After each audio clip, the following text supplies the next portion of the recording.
Can the beast empire be both Roman and Islamic at the same time? Debates and arguments have raged through the church about the ethnic makeup of the beast empire ever since Joel Richardson's landmark book, Islamic Antichrist. Will it be Roman and European, or will it be Middle Eastern and Islamic? In fact, in a videotaped debate between Dr. Thomas Ice and Richardson, this disagreement got so heated it led to an unprovoked attack by Ice calling Richardson a heretic, simply because he didn't agree with Ice's position. If you want to watch this debate and Ice's attack, a link is down in the description. So emotions on this issue can run hot. However, a question most haven't asked, in fact, that no one has previously asked to my knowledge, is can the beast empire be both Roman and Islamic at the same time? So I think it's time someone talks about that. That's what we're doing today, and we're starting right now. We need to give a shout out to a member of our advisory board, Michael Tarrant, for bringing up this idea, which was something I personally had never considered, and I think it's a very interesting idea. Now, a great deal of argument has stemmed from the vision of Nebuchadnezzar's statue from Daniel chapter 2. In that vision, a statue made out of 4 different metals and clay frightens King Nebuchadnezzar in a dream interpreted for him by God and explained by Daniel the prophet. You saw, O king, and behold, a great image. This image, mighty and of exceeding brightness, stood before you, and its appearance was frightening. The head of this image was of fine gold, its chest and arms of silver, its middle and thighs of bronze, its legs of iron, and its feet partly of iron and partly of clay. As you looked, a stone was cut out by no human hand, and it struck the image on its feet of iron and clay, and broke them in pieces. And the iron, the clay, the bronze, the silver, and the gold all together were broken in pieces and became like chaff of the summer threshing floors, and the wind carried them away so that not a trace of them could be found. But the stone that struck the image became a great mountain and filled the whole earth. So Daniel told the king that the statue in his dream was made up of 5 distinct sections, and that at the end of time a stone, that is Jesus, would come and destroy the statue altogether, all the sections at the same time. Jesus commented on this during his earthly ministry. And the one who falls on this stone will be broken to pieces, and when it falls on anyone, it will crush him. One of those segments of that statue, the legs of iron, have been identified as Rome, and by others as Islam. That's where a great deal of the argument has come from. But today, we're going to present a different view, that the legs of iron are Rome and possibly Islam at the same time. Interpreting this statue is difficult because only one section of a statue is clearly identified, the head of gold. Speaking to Nebuchadnezzar, Daniel said, "You, O king, the king of kings, to whom the God of heaven has given the kingdom, the power and the might and the glory, and into whose hand he has given, wherever they dwell, the children of men, the beasts of the field and the birds of the heavens, making you rule over all. You are the head of gold." So Nebuchadnezzar, king of Babylon, was the head of gold. This helps explain what the overall statue is as well. A kingdom was given to Nebuchadnezzar by God, and he had complete power over that kingdom.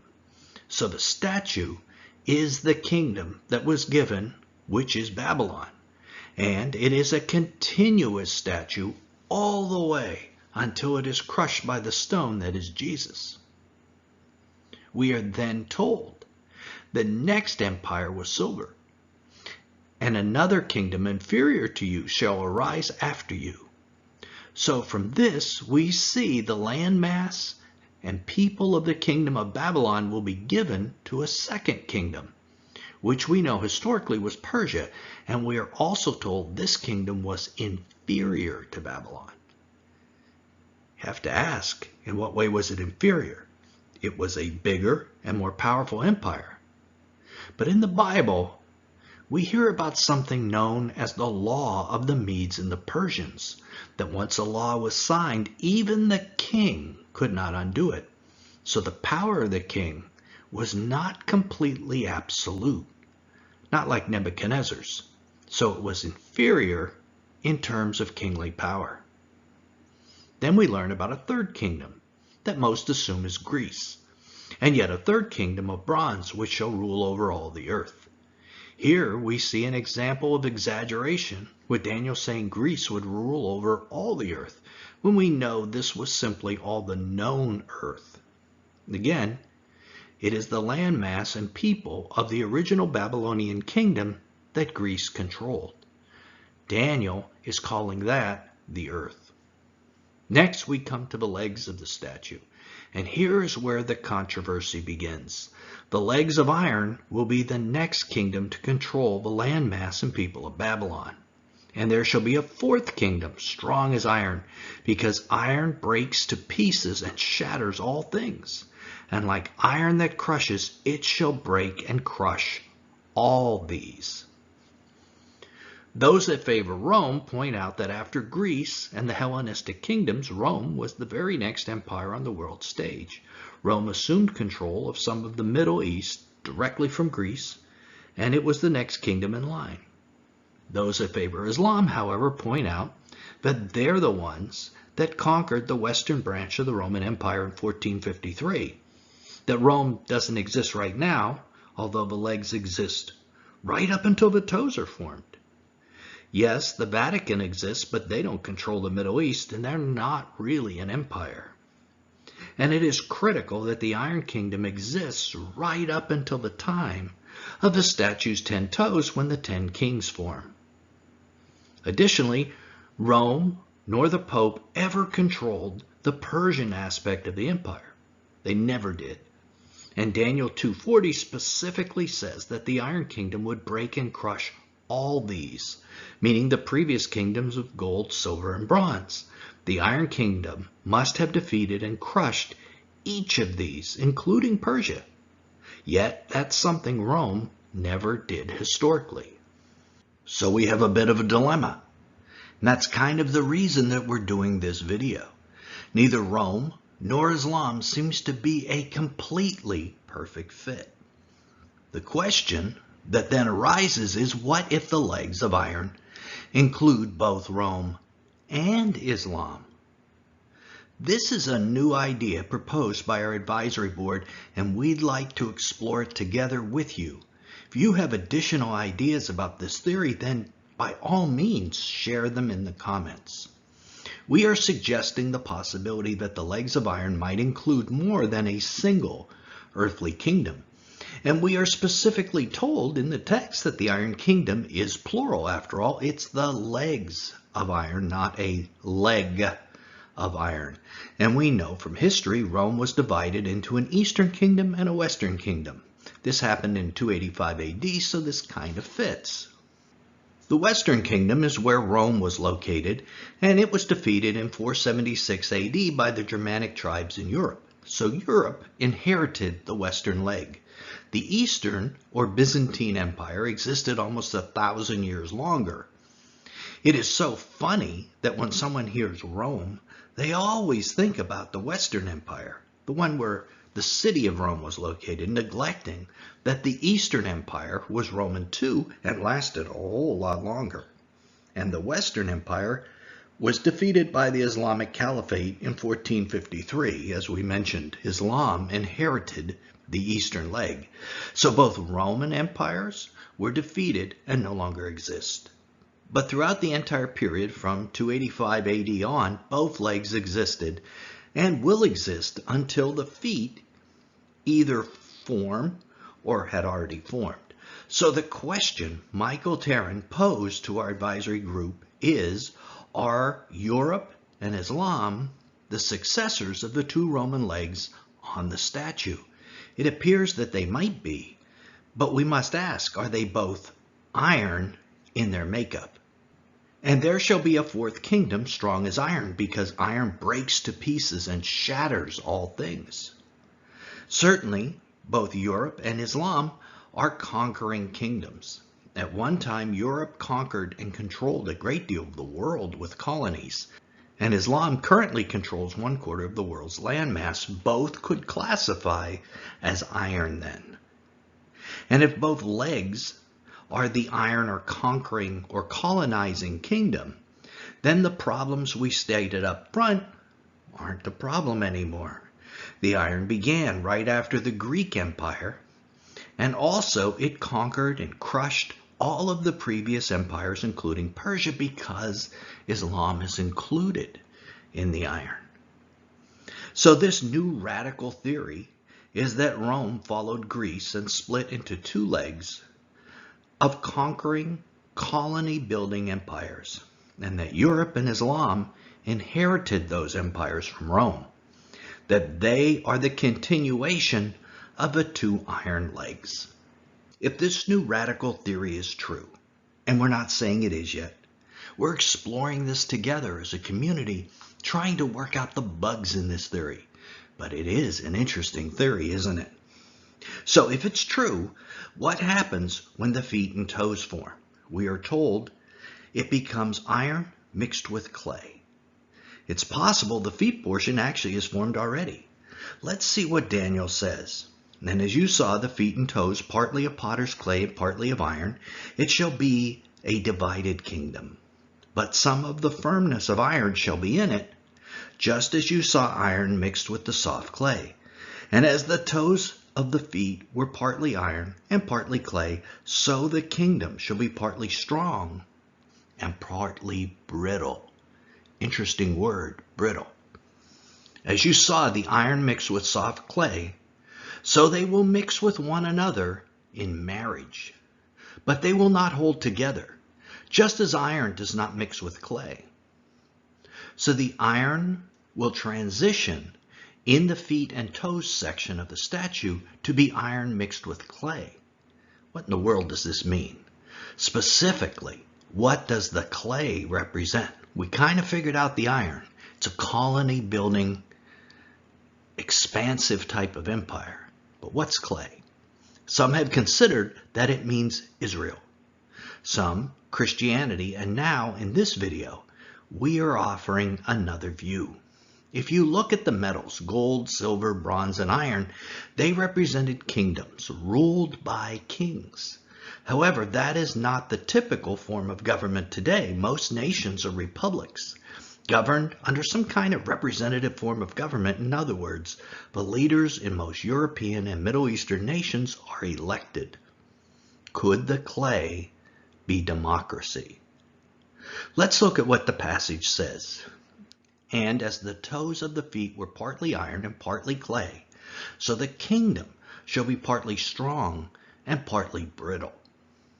Isn't this exactly what we see in a nation like the USA, for instance, where it is a strong nation, but yet very brittle, with internal infighting and disagreements between left-wingers and right-wingers?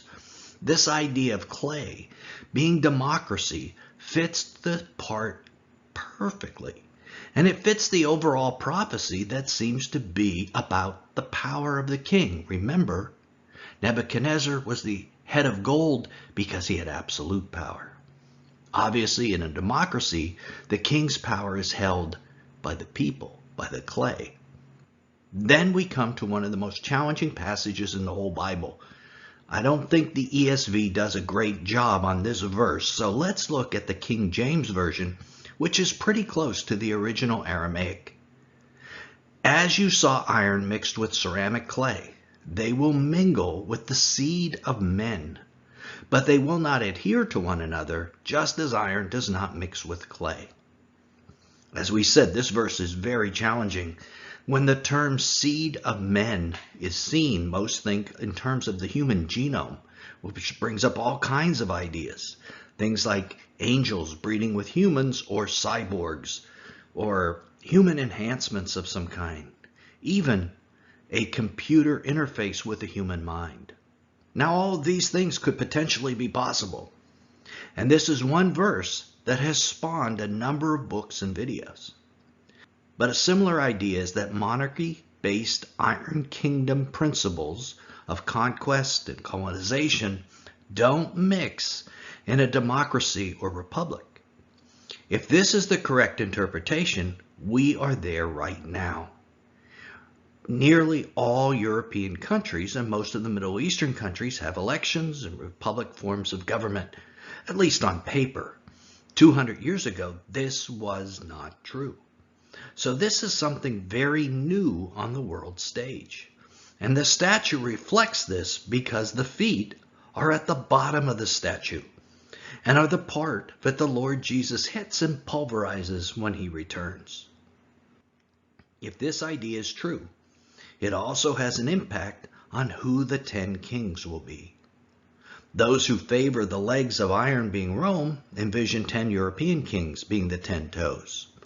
Those that favor Middle Eastern legs favor 10 Islamic kings. But what if this radical new theory is correct? Then the 10 kings would be split evenly between Europe and her colonies and the Middle East. Maybe the 10 toes would have 5 European kings, 5 Middle Eastern kings under this type of scenario. This is much closer to a worldwide or semi-worldwide government than most imagine. An Eastern leg and a Western leg coming back together. And when we say Middle East, we are probably seeing the northern Middle Eastern countries of Turkey, Iran, Syria, possibly other nations like Afghanistan, Pakistan, those nations. What European nations might be included is not clear, although the recent Islamic migrations into Europe might fuel this leg joining with the Middle Eastern leg. We aren't sure. This is a new theory, and would love to hear your comments on this aspect as well. Now, there are problems with this theory, some really big problems. First, that all the nations that Jesus judges upon his return are Middle Eastern nations. We see this in the prophets such as Isaiah. Another problem is that in the Ezekiel 38 alliance of nations, they're all Middle Eastern and North African countries. So the nations invading Israel at the midpoint aren't European. We don't think this eliminates the theory, but it sure calls it into question. On the other side of the coin, the beast has 7 heads, one of which is clearly Rome. Doesn't it make some sense that Rome, including the Western aspect of the empire, which was the empire in place when John said one is in Revelation 17, must be included? There are all kinds of questions for us to ponder. But where will the Antichrist himself come from? Will he come from the Western Roman leg or the Eastern Middle Eastern leg? He's going to come from one or the other. Click right here for evidence you probably haven't seen before. Till then, this is Nelson, and I'll see you there.